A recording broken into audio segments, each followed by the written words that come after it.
timeout. Decide not to use it. Curry, way downtown. Bang! Bang! Oh, what a shot from Curry! He's in! Patriots win the Super Bowl! Brady has his fifth! 13! 13! Can you believe it? Hey guys, welcome back to the Locker Room Podcast. I'm your host, Oliver, as always, joined by our mystery man, Sharpy. Hello. I'm repping Liverpool kit. We had, I reckon, a good result against Man City. I don't know, we probably shouldn't have won it, so I'm happy with the draw away from home. Trent, you got the full bag. I reckon he played pretty well. Obviously, he did pretty poorly when we conceded that goal, but that goal that he scored was a great finish. Just to touch on Liverpool quickly, I had to do it. How did Stoke go on the weekend before we get into the basketball, Sharpie? Yeah, they lost, and then they lost this morning. So their good start to the season's just yeah, it's all gone downhill. sounds like last year. Sounds like every year. Sounds like every year since relegation, They start off even in the year of relegation. very strong 2 or 3 games, and then just downhill from there. Yep. All right. We'll avoid that topic then, and we'll just go to basketball, where our expertise is, even though we have an expertise in a lot of sports. We might even have a quiz coming soon if we can convince your best mate, Sam, to come on. Speaking of Sam's, it's my mate Sam's birthday, so wish him a happy birthday, Sharpie. This Sam could have been the host. This Sam could have been me. Yeah. But he decided not to do it. Luckily, he didn't do it. Otherwise, we wouldn't be talking about basketball at all, because he knows fuck all. Shout out to Man Like Ox on PlayStation. Yeah, nice. Just give out his. All right. Let's get into the NBA. So today, I think it was the last regular, in-season tournament games.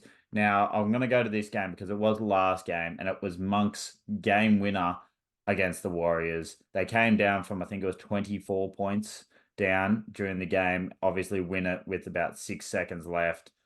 What do you make of the in-season tournament so far? Do you like it? Do you think it's been a success? Have you not really noticed it? Because I've heard mixed reviews, but yeah, where do you stand on it? I mean, it adds to the normal season anyway. So, I mean, it doesn't really affect anything. Yeah. You know, if you're not trying in any game, it's a bit stupid. So, yeah. I agree. I think it's a bit I think it's stupid that people need an added incentive to play hard at the start of the season. Like, you want to get a good record. Like, I'm not against the idea. I reckon it's been really good. First of all, they need to do something about the courts. Maybe just I like the courts. I think they look pretty cool because it's only a special thing. It's like a special jersey or something that teams wear. Like, remember they had the Christmas Day jerseys a while ago. I think they should just make it their city edition stuff. Like, you know how a couple of years back, OKC had a city edition court that was all grey. Oh yeah. Like, everyone gets a city edition court and they wear it during the in-season tournament. So it's not as That's when you guys had that really white jersey. Yeah. Like, so it's just not as because every court has got the trophy on it, and it's their main color. Like, I think they should be able to play with the colors as each team chooses. But I haven't minded it. I haven't got anything against it. I like the thought that some of the designs could be a bit better. Yeah. But I like the thought of the idea that players that are obviously they're earning still good money, but they can get extra money if they win the tournament. Obviously, your superstars are still going to get paid, but it's those players that are fighting for contracts and stuff that maybe the teammates are playing harder for to try and get them more money. But I do like it, and it has added more, like you said, an incentive at the start of the season. I was saying to my mate today at work, I want them to find a way to make the All-Star game more competitive again. I don't know how. But if they made it more competitive, that'd be unreal. Like, I feel like that's the hardest part. And I feel like, I don't know about you, but I feel like All-Star weekend's nearly lost a bit of its touch. Like, the excitement's not there as much as it used to be. But that's my personal opinion, so we'll leave it at that. In saying that, though, obviously the Warriors lost. is it safe to say that their dynasty is over? Like, do you see them making the Western Conference or the finals with this team? Because like it, they can obviously string games together, but like I don't know if they can string those games together against, say, a Nuggets or a Bucks or a Celtics even. Do you think the dynasty's finally over for the Warriors, or do you think they're going to make some moves and somehow get back to competing at the tail end of this year? I still think they can do something, but maybe just not this year.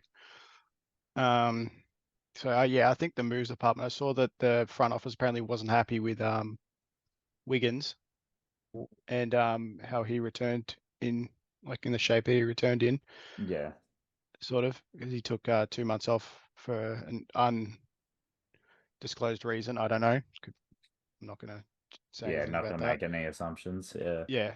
And then yeah, they just went. Apparently, they weren't happy. So, I mean, they're obviously not willing to split up the three. That's yeah. which. Wow. So they're gonna have to look outside, but they have a lot of young prospects to get Yeah. stuff to get players in. So There's the rumors of Clay though. There is those. yeah, Obviously, they're still lingering, but I don't know how to say his name. But that the other Santa Clara player that they have that Jade. Bodomensky. Yeah, I didn't even want to I try think and it's say his name. Bodomensky or something. Yeah. Like he looks good. Um, Obviously they lost Jordan Poole, and obviously Poole's horrible right now at the Wizards. Um, Yeah. but I think if they can get a couple of young pieces, I think if Wiggins had a good game again today and he was playing pretty good defense as well. So I think that if they can get him back to his proper shape, I think they can get to like the second round. But I feel like for me, this team as constructed, second round is their ceiling. Um, Mm. and if they I got think to with the the West third being round, really yeah, strong as well, like yeah. you can't really see him going any further than that. Like they did beat us, and they beat us by like a couple points, and I was very lucky. And I don't think we're up to that stage of competing yet either. So it's like, or competing, we'll get to that at the end. But like, yeah, I don't think the dynasty's fully over, but I just don't see them making the They're not much of a Western. threat anymore, really. Like, I'm gonna go out and say a bold call. I don't see Curry making the Western Conference Finals again in his career. That's my bold, hot, spicy take. However spicy you think it is, whether it's habanero or whatever other spices there are out there. peri Ghost chili, peri. ghost chili pepper. You gotta get the Something. peri peri from Nando's. Is that even spicy? Yeah. Oh, it's spicy-ish. It's just I yeah, mean, like depending on what, like if you want like a mild, but I usually go hot from there. So yeah. All right, so that's my opinion on that, and that's the Nando's talk. So. we're gonna go to another thing that happened in today's game, and this was in OKC's game. So there was another situation that's raised a bit of headlines on the media on Twitter, and it's a stupid headline, I personally think. There's going to be a two-parter to this question. So what it was is Jalen Williams stepped in to take a charge. Anthony Edwards tried to dunk over him, lost control in the air, and landed on his hip. Got subbed out injured, didn't come back. Now, I don't know how serious it is. Obviously, he didn't come back for the game, but I don't think it, for my medical expertise, I don't think it's going to be like a 10, 20 game injury or anything. But, okay, first question. Do you think a lot of people are arguing that that's why charges need to be banned, even though he was there before he took off? So it's not like he took off and then he tried to get it underneath him and basically took his legs out. He was there as Ant was taking off. Do you think charges should be banned, or do you think that's just ridiculous? And if they want to try and dunk on people, yeah, I guess. I feel well. What's your You're thoughts? putting your body there. You're the one putting. It's only you that's going to be taking the risk. Like Mm, on most occasions, obviously not with. Like sometimes the dunker could get injured, or the person taking the charge get injured. But like, if you're putting your body there, willing to take a charge, that's your decision. yeah. Oh Like no, yeah, but coaches yeah, will be there to yeah, tell you to take the charge. But if you're going to stand right there when someone's about to jump into you. Like that's No, but they're up to seeing you. it from the point of view of like the dunker. Like they want to ban the charge because Anthony Edwards was the one trying to dunk it and he got injured when Jalen Williams was trying to take a charge. So No, like I mean you I can see him standing yeah, there, so that's your choice to jump on him, yeah. try and jump over him. And that's my exact argument is like why take something like that out of the game? You're just what are you just trying to gift it, make it I mean, easier people can for barely even play finishing? Yeah. defense nowadays anyway, like Yeah. without getting called a foul. So Yeah. I you saw can't some, take everything out. yeah. I saw someone's comment on it. It's like you can't just gift everything to the offensive player these days. Like if that happens, then you may as well just say defenders can contest however they want around the rim and you can't call a foul. Because otherwise they got no incentive to really go up and try and stop them because they're going to more than likely foul them somehow. It's just stupid. I think it's just stupid. But in Mm. saying that, will lead into my second question. If you could make one change to the NBA, whether it's, let's say, a rule or how the game's played, whether, like, for example, you want it to go more, you want to see more post ball like you did 15, 20 years ago. If you could make a change or a rule change, what would it be? And if you don't have one, I have one. I'd eliminate the free throw on personal fouls. I'd eliminate On, bonuses. okay. Yeah. Yeah, I'd eliminate um yeah free throws on personal fouls. Like if they're in the bonus, I reckon just get rid of the bonus and just make it all shooting fouls. I think I don't disagree with that, but I think it'd be interesting to see if like because you always see like the continuation fouls and stuff like that, and like they're barely in their shooting motion, they've just picked up the ball and they've called the foul. Like I feel like it should be just if On they're the on the floor. upward if they're on the upward motion and they get fouled as they're like the ball's about to leave their hand, that's when it's free throws. If it's on the ground and you're not in the upward motion yet, but that's playing into your one. My one is a bit. I don't know how it would be refed in some situations, but I would like to see them take away the intentional foul when you're up by two. So obviously a team's looking to win the game, or looking to tie the game with a three. Sorry, when they're down by three, they're looking to tie the game. They have to hit a three, and the team intentionally fouls them with 5 seconds left. I would like it if hypothetically, it's if you do that, it's a one-shot technical. They get the free throw and they get ball back, and then they're down by two with possession. So it's like you've kind of shot yourself in the foot. That's what I'd like to see because I feel like people want to see players go at other players to win the game or to tie the game. I think it just takes a lot more enjoyment out of the game when it becomes a free throw fest for the last 20 seconds because teams are playing. Obviously, it's a massive tactical battle. But would you see that working? Would you be a fan of seeing that, or do you think it's fine just how it is? I think it's fine just how it is. I don't really see that working. It's more of a tactical thing. Like you don't have to foul. Like Yeah. that's the thing. Like it's either you do or you don't.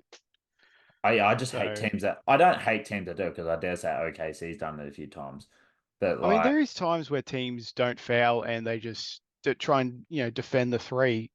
yeah. Well, yeah. So obviously, like when I ref, and that's what I thought might be hard is because like obviously there's the intentional fouls where like you grab them. Those ones I would be the one where I like that should be just like a take foul because a take foul is one shot in possession or whatever these days. So it's like Mm. it should just be that if you go up to them and grab them, intentionally foul them.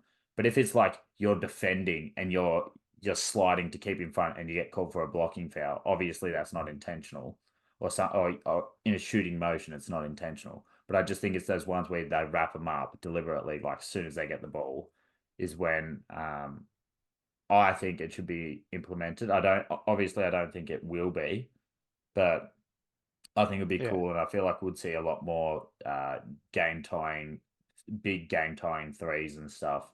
Um, but it just feels like intentional fouling and all that's just become a big thing now since like when I think back, I don't reckon I recall seeing it at all, really. in the early 2010s and stuff. What about the Kobe yelling at Jeremy Lin thing to intentionally foul against Memphis? I can't even recall.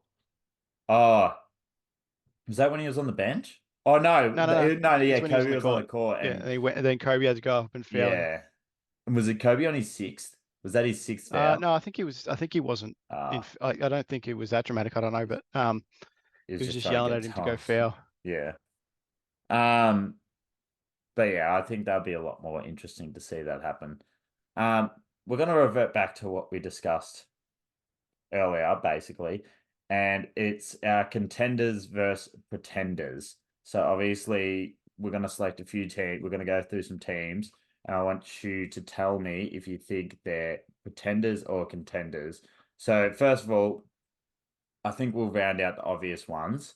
So I think we've got Bucks, obvious contender. Um, Nuggets. Do you think, or do you got quarrels? oh yeah. Sorry. Yeah, I thought you were asking me for my opinion, but yeah, fair enough. Yeah. Round off the So obvious ones. yeah, obvious ones. So Nuggets, I think. Bucks, Celtics, Celtics, and I think that's you could chuck Philly in there, Suns. but I don't want to chuck Philly in there. Suns have Uh been playing well. yeah, you could put Suns in there. They won their So last 8 so games. I'm gonna say Nuggets, Suns, Philly. Sorry, not Philly. Celtics, Bucks. Are you putting Philly in there yet? Nah, I'm not putting them there at all. They suck in the playoffs, so I don't give a shit. So you think they're a bit of a pretender? Yeah, Yeah. but like you look at like the free with the whistle and why players score a lot of points for that team. So Mm. yeah, I'm not. Yeah. This is, yeah, it's a bit. I don't think the Sixers, obviously, they look a lot better without Harden. I Max is don't, having a great year. yeah. And I think it's got to be between him and Şengün for most improved. The way Şengün played And he today was as my well. most improved, so I'm happy with Yeah. that. I think I wouldn't say the Sixers are pretenders, but I don't think they're contenders either. I think like this might be odd to say when they're in the eighth seed, but I feel like my pretenders would be like the Cavs, the Heat. Which is odd saying that when they're, but like I feel like they're the two out of the East, and then out of the West it would probably the Wolves. I think are going to be pretenders. Like obviously they've had a great start. I just don't see them holding up. Mavs, I don't see their play style holding up against the good teams in the playoffs. Personally, I feel like they always need Kyrie or Doncic to at least go for 35. And the Kings have looked pretty inconsistent this Orlando year. as well. Like they, Oh yeah, and they're like we talked about it overachieving. last week, and I was, I'll happily take fault for that and admit that I was wrong there with Orlando. I said because they've got to cut tough like next 5 games within the week, and they've played really well in that week. I don't know how they're doing it, but They've got a really just like a really strong squad. It's a bit I hate to do it, but obviously I'm going to because it's Monday. It's a bit like OKC. They've got a except OKC's got a superstar, whereas Orlando have got a really strong starting 5, and then they've got really good backup players. So it's not like there's a massive drop off when for example, the teams that you'd think they'd be around, like the Pacers bench is okay, but it's not as good as Orlando's. Pacers just score a lot of points. Yeah, They're just a good offensive team, yeah, and and like they've got a yeah, superstar on their team as well. Tyrese yeah, Halliburton's a superstar. yeah. I agree. And then like the Hawks, their bench, it's massive drop off. Like these teams that you'd think the Magic would be around, they're not. But just because I feel like their backup can hold their own, and then their starters are good enough to go up against most of the other starting 5 of the other players in the league. So I think. Obviously, I don't think they're pretenders, but I don't think they're contenders. I just think they're overachieving. And like personally, I hope they continue to do it. I think I said this last week. I hope they make the playoffs, but if I don't know if they will. I feel like a lot of these teams lower down are going to wake up, like the Raptors, the Cavs in the eighth seed. They've got to wake up. But interesting fact, I did see a figure the other day of people that had the paces.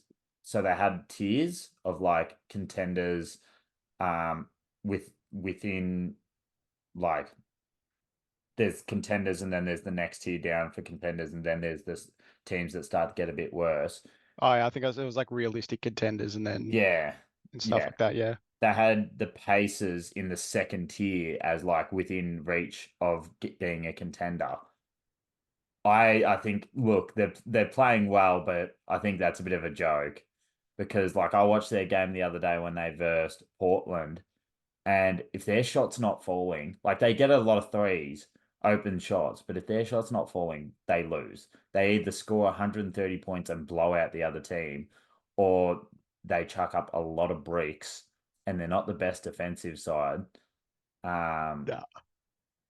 So do you think that's a bit of a reach on that graphic that they had having them that close to being a contender? Yeah, probably. I mean, it's just been fun to watch like Tyrese Halliburton play well. Like, Yeah. I if he's not an all-star starter, I'm actually a bit concerned what's going to happen this year with all-star voting because obviously the fans are in charge of the votes. yeah, none of them. I- Harden's going to get in still, so like yeah, and he's average, yeah. But Trey Young's going to get in. I tell you what, my All-star. worry is going to be is Şengün. Like hypothetically, if this play continues up, Şengün won't get in, and Wemby will because None of the Rockets will. yeah, They'll put Wemby in because the NBA will put Wemby in because it means good TV for them. yeah, It means good viewers for them. and Like well, no one's like yeah, like people aren't going to watch it anyway. but like you know how like for example like because obviously the fans have 50% of the vote. Like a couple years back, they voted Zaza Pachulia in, Yeah, but that was then funny. like obviously it got Vetoed, outdone. sort of, Yeah, got with the mix of the other votes and stuff. They basically got vetoed. If that happens with like hypothetically, if Wemby is like way let's not say way off because he's obviously going to be around about there. But like I can reel off right now 5, 6 better forwards. Yeah, Wemby will get more votes than players like Şengün Yeah, which is because annoying. because you look at the casual vote whether then the hardcore fan or just the like a realistic fan type of person. Yeah. I personally think it should be I think it should be more in favor of the players or coaches than the fans. I Obviously, reckon they should just give a list of 50 players that yeah, they should bring out a list of 50 short players list, that yeah. they think, yeah, like a short list of players that can only be voted for in the All-Star that have to qualify with things, Yeah. whether it's team wins or how well Or, they've yeah. actually played. But like, I just think, Like Jalen Brunson, I don't think yeah, he'll get anywhere near like the recognition because there's better point guards, yeah, and then the casual fan will see better point guards. yeah. They'll see like obviously Halliburton deserves it, but Trey Young, they'll see him and be like lollipop hair and get him in there. But I think there needs to be a change to it because yes, it's what the fans want, but like it's been dying down the last few years. Like fans, I personally don't think care as much about All-Star Weekend as they used to. And it's like the real like you always see the people that actually watch NBA these days starting to get more annoyed at people that are getting voted in over players that are actually having a good season that deserved a position. Yeah. But I mean, it was bound to happen, and it's Wemby's going to get in. I don't have a doubt about it. No matter how he goes after for the rest of the season. But It's like that with the rookie showcase as well. Not the rookie game as well. Like mm, that's not enjoyable anymore because after a yeah, while they don't even take that serious. yeah, it's like and like What they did last year yeah. was good though. I liked that where they added with the 4 teams, Oh yeah, and that was then cool. I thought that was good. Except you had players like Alvarado who just went over the top of trying hard, Yeah, and Quentin Grimes was going to win it. but like there's Rick.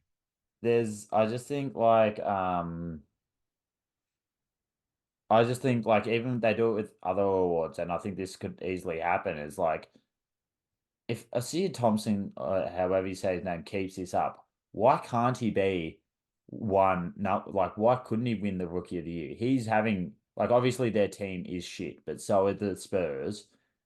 A lot of teams that are shit, their Yeah, players win Rookie of the Year.